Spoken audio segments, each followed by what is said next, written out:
কি তুলসী বেবি, তোমার মন খারাপ কেন সোনা?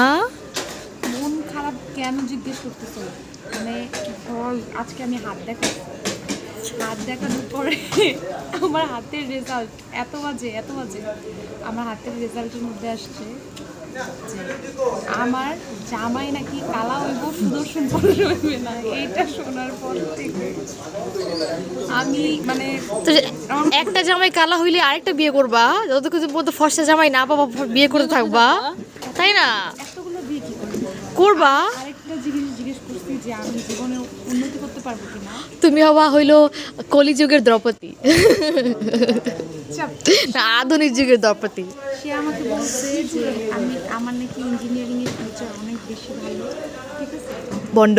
মানে যাই হোক, আমি নাকি অনেক বড় bright future, but the thing is আমি তো পড়াশোনাই করি না, এখন আমি ইঞ্জিনিয়ারিং এ কী করে ভালো? হ্যাঁ তুমি এক ভন্ড, তুমি বিলিভ করো আরেক ভন্ডর কথা।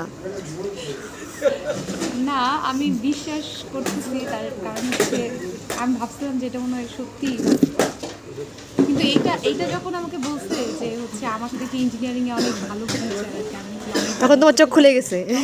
তখন আমি ভাবতে পারছি, মানে শ্বাস নিতে পারছি যে না, আমার জামাই কালো হইব না। আচ্ছা যাই হোক, আরেকটা কোশ্চেন জিজ্ঞেস করছিলাম আমি, আমার কি এই বছর বিয়ে আছে নাকি কপালে? তখন সে বললো যে একটু ডিসিশন নিতে হবে, কারণ আমাকে হয়েছে কাট, তুমি